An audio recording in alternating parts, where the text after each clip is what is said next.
Dan and Martin, August 28th edition of Great Talk. And away we go from the headquarters of Scoop Central. Martin is in studio. Lost weekend for the Cardinals in Philly. City loses. We had a big race yesterday that you were all over because I know you love racing. I do, and I know Dan's usually being sarcastic. Nope, not at all. Okay, just checking. Not at all. By the way, I don't want to interrupt, except I am 20 seconds in. This is the earliest interruption. I'd like to do a shout-out right out of the gate. Dan, this is on Twitter, or X, I still call it Twitter, at Boots173. I don't think it's Boots Day, who used to work for LaRussa's staff. Yeah. Yeah, Boots, do a great job. Boots173 tweeted out last week, best podcast out there. Impressions and jokes are great. Brad Thompson equals 7-Up. Mending. So it's somebody who clearly listened to last week's episode, said best podcast. Thank you, Boots. Very nice. 173. So Indy racing, when I was a little kid, my dad would take me to Elkhart Lake, which is a road course in Wisconsin. And then at the Milwaukee Mile, they would always be there the week after the Indy 500.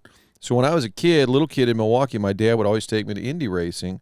And there's Gordon Johncock, and there's Johnny Rutherford. I love that whole Ray Hall circuit. Yeah. So it was a great weekend, and I got to take my son yesterday. And sometimes the kids, and you have access to a lot of, they don't want to go anywhere. Hey, we want to go to the game? No. Hey, I got the box for the game? No. They don't Just watch it on TV. They don't want to do anything. But my son went with me to the Indy race on Sunday, and we had a great time. Was it loud? It is loud, and we're looking for. Did he handle it? Well, we got the earplugs. Okay. You have to have the earplugs. But it was great fun. I was there Saturday morning early for some TV coverage, and they brought out Jay Fry, who is the president of the IndyCar circuit.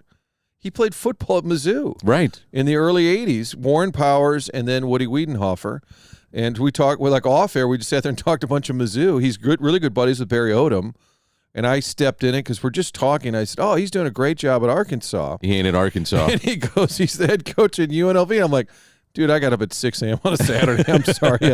I have not kept up close. Yeah, I knew Barry Odom had left, but I forgot at the moment. And I look like a boob because this guy that happens. We're yucking it up about Mizzou. And I'm like, Mr. Insider. And he's like, yeah, Odom down at Arkansas. How about that? Well, it happens, buddy. I know. But anyway, great weekend. And so many people just show up at these things. You're walking around. You're like, that's Bradley Carnell, the City SC soccer coach. And I talked to him. I said, when did you get in? They were in Orlando Saturday night. He said, about 2:30.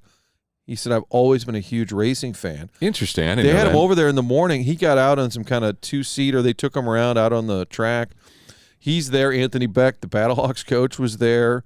Colton Parayko was the grand marshal.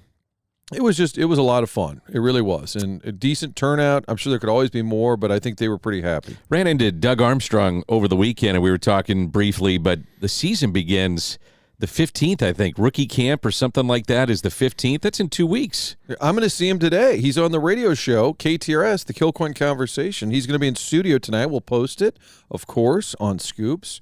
It's funny you say that because in my list of crazy notes, I have a whole bunch for Army because this is the time of year for him to kind of just sit and do a deep dive, have a little fun, because once the season begins, he's like LaRussa, he's like Pinkel, he's locked in.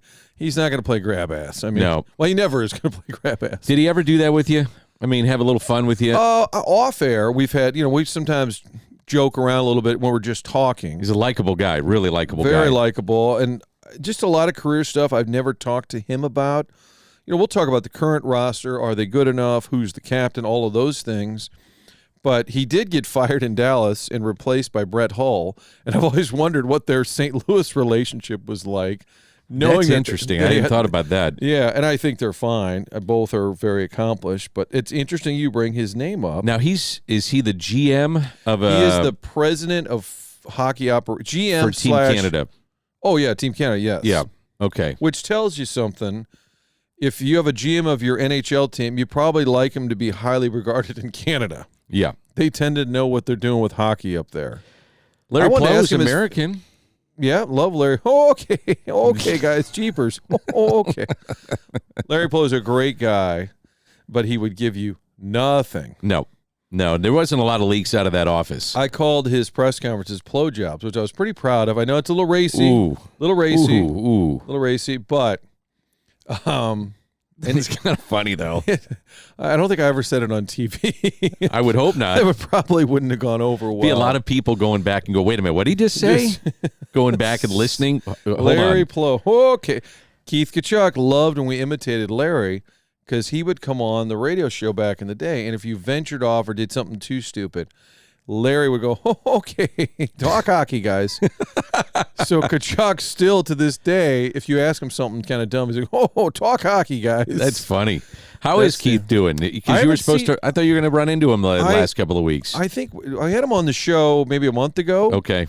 And we posted him and Matthew back to back because remember, Walt was banned during the postseason, but I haven't seen him in a while. He plays golf out at Old Warson, and I said, hey, we should play sometime. He said, yeah, why don't you do that 2020? I'm like, well, no, you could invite me. He goes, yeah, I could. I guess you're not going to play. I guess that's the end of that. Yeah. I think Prongs is out there, too. I think Brett is out there. I think Gretzky, Gretzky might be out there, too. A lot of former Blues are over there at Old Warson. Let's see, my notes here. We talked a little bit about the Indy race, the great turnout. Oh, the low point at the race. So Carson's 12. I'm 55. I guess my white hair, I look a little older. Some guy's talking to me all about Channel 2. He watches all the time. It's super polite and nice. And then he said, is this your grandson? I was like, oh. Ooh. Is that the first time that's happened to you? No, it's not, Dan. That's the problem. It's not. But you do have a grandkid. I do have a grandkid. That's right. We are raising my stepdaughter's son. So I am a grandpa, but when it's Carson, dude, that's my son. Is that your grandson? I wasn't horribly offended. Have you thought about dyeing my hair? No, not at all. I think you look great. It's wisdom on top of that head. Have you thought about how old you're going to be when your kid is in college? Oh, yeah. I do that math all the time. You're going to be old. Yeah. Thanks, Dan. Older you, for Dan. that age. Yes. You're not old, but for someone in college, it's going to be older. You're going to be working a long time. Didn't Warren Beatty have kids in his 50s or something? And Jack Nicholson. Well, no, I'm not saying it's a good thing, but Warren Beatty said, I'm an idiot. I should have done this much earlier. Well, you enjoy the last hurrah for yourself in your life. We got you know what, though? Red Shane always used to say, I hang around young people because they keep me young. That's going to keep you on your toes. That's a great point, Dan. Yeah. I would also say the fact that the sports scene is shifting because now Mizzou plays this week, high school sports. When is the Mizzou game? Is that Thursday night at home, South Dakota. I'm like the sports agate for Dan. The paper used to always have what the game times were. And remember Douglas would call into the radio? Yeah. He was always about the Blues schedule. He would know when they were in Canada. He would know the Western Canada swing, the West Coast swing. He would know everything. He was the only caller who basically could just recite the schedule. Of the Blues. Yes. I'm like, hey, Douglas, Blues this week. You got Calgary Thursday night. They'll play Vancouver Saturday. Home again Monday to Edmonton. Like, what, are you reading this? But I feel like Dan always says, now, when's that Mizzou game? And well, I'm thinking of Mizzou to the Lou. That's coming up on the 23rd, Dan. So you even have the date. Mizzou, Memphis at the Dome. Isaac Bruce said he's going to be back for that. He was telling me that when I saw him at the Ascension.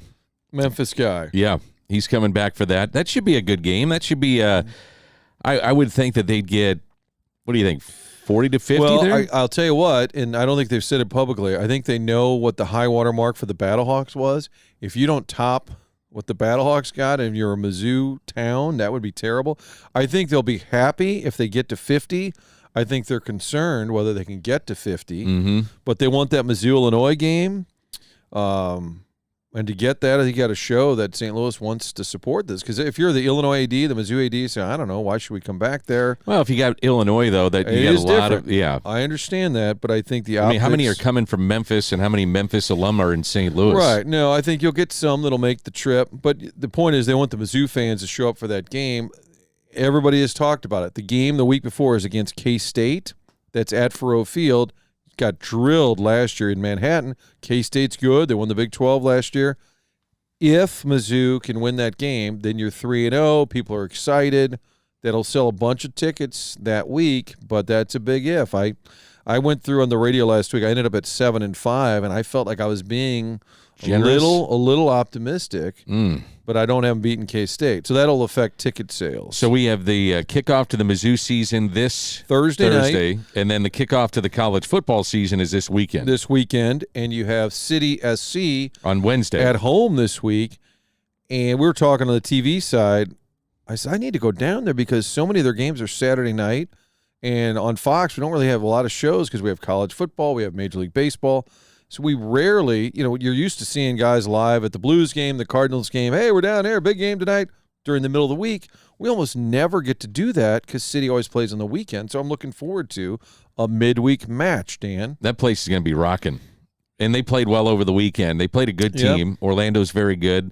You can make a case that there were some calls that didn't go their way, but I don't like blaming stuff on referees or officials unless it's just egregious. I didn't think it was egregious, but they played well without Tim Parker, who had a baby, and the fact is that Klauss is coming back, so you know what, they should handle business.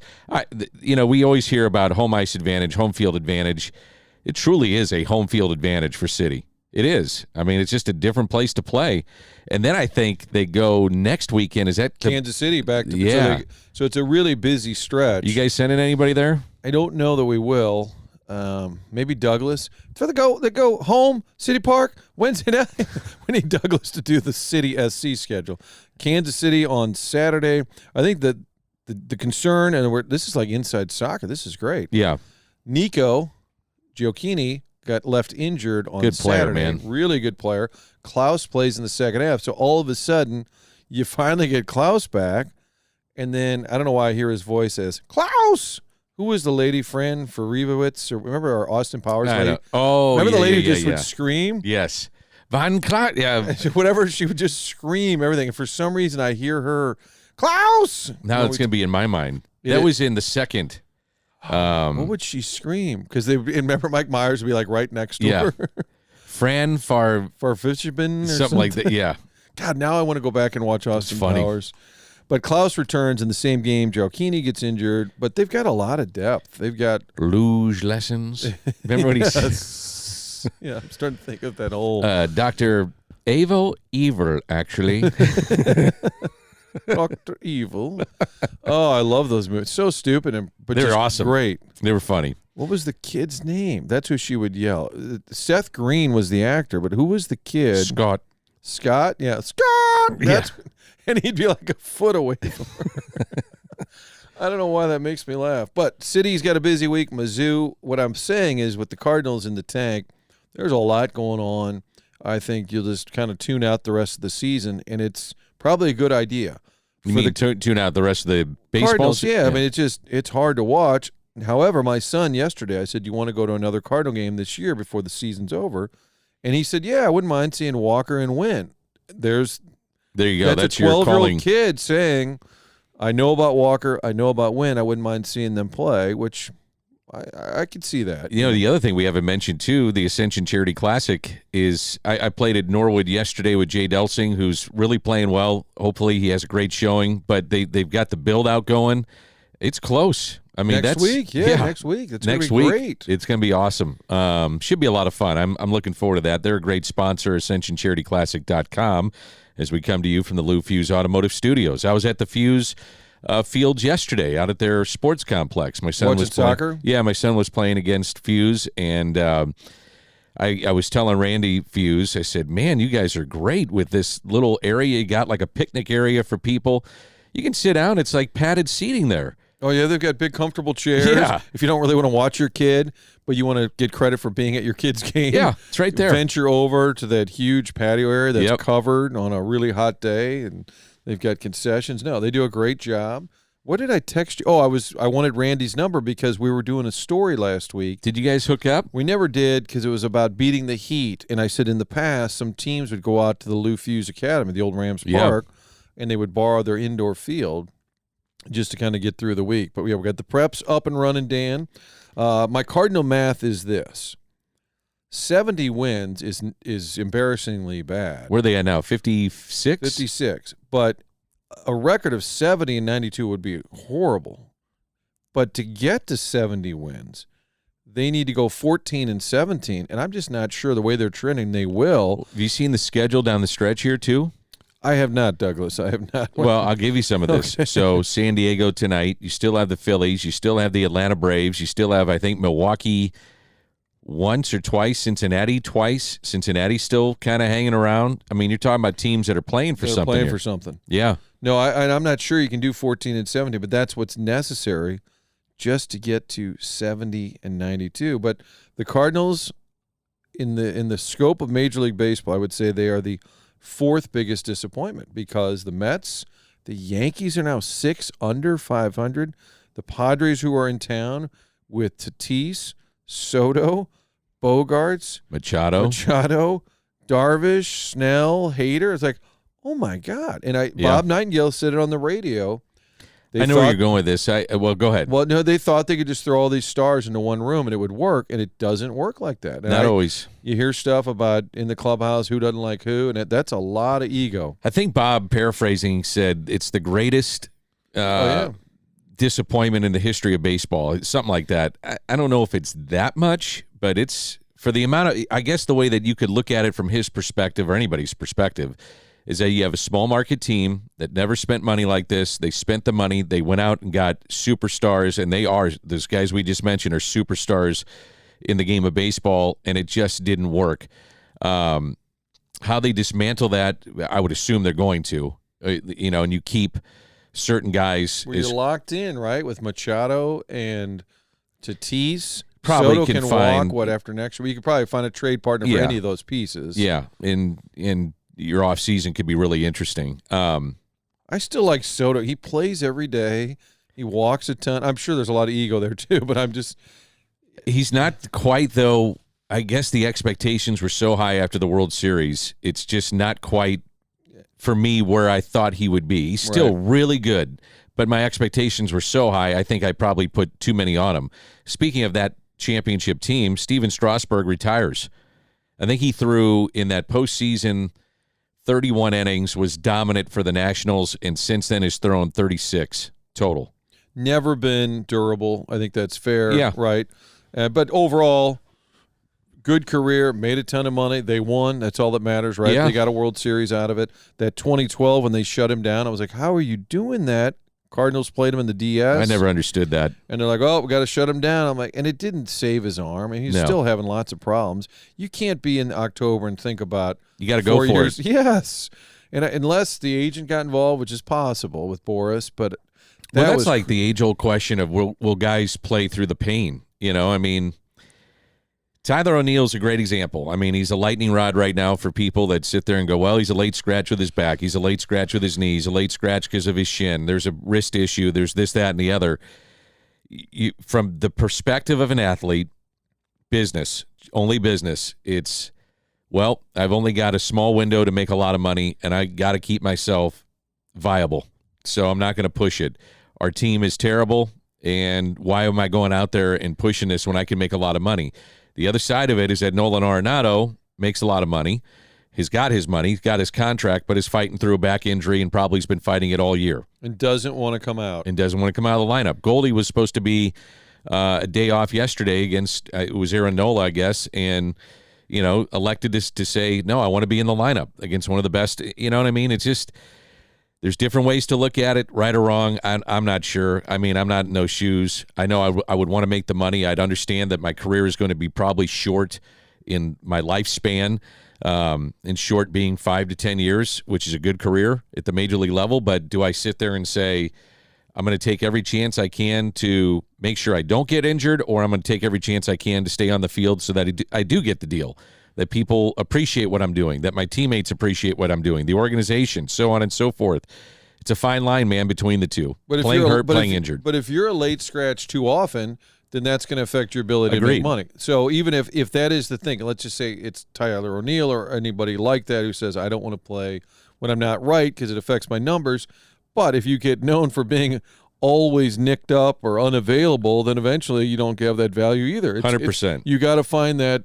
There's a balance between the two. Yeah, and a guy like Arenado, I would love to have him on the lie detector. We actually had an interview lined up a couple of weeks ago. We had a pregame show, And he's been great. He's been, especially this year, I think he's been more available in the locker room, talks all the time because he knows somebody's got to stand up and be accountable with this team, and he's a veteran. But we had a pregame thing, and they said, hey, he just doesn't want to do it. It was like the next day, and I said, I get it. What's he going to say? The team sucks, and it's killing him. So I'd love to have him on the lie detector to kind of say, like, I never thought it'd be this bad. I got out of Colorado, and God, last year was fun, and the year before, at least we were in it. And he refuses to come out, which Ollie will say, listen, he's got a tight back. He's not supposed to play, but he wants to. That's the guy you want. Yes. Leading the charge. And hopefully other guys in the room are looking and seeing and saying, well, gee, he's not 100%, but boy, somehow he's not a late scratch. The Cardinals have to lead the league in late scratches. Ooh, there's a bunch. It's unbelievable. Every night, I'd hate to be the PR staffer. Updated lineup, folks, 20 minutes before the game every night. I would bet tonight. Waino goes tonight, I believe. Is that correct? I should know that. I think he does. I think you are correct. Well, doesn't matter. Tonight, tomorrow, Wednesday, whatever it is, you're going to see the best lineup put out there that they can find. It'll be guys that'll press through and they'll play. They're trying. They're trying to get them to that finish line, man. Well, it's been tough. It's hard to watch. Yeah, it's been, I'd say, real tough, Dan. Yeah. And the last time in Pittsburgh when he talked after the game, he seemed as kind of down as I've seen him, where he kind of would plug away and he always had kind of something he could lean on or throw out there for everybody. Even if they didn't buy it, he'd throw something out there. Well, what happened with my curveball or what happened? But this last time I thought he just seemed really defeated. I saw him in a post-game interview, might have been on Fox 2, and he looked exhausted. Yeah. Physically, like he looked tired. His eyes, his body, he just looked like this is wearing on him. And I get it's easy to make fun of somebody like that if you want to be mean and say, oh, this guy's the worst pitcher in the baseball. What'd you come back for, you old man?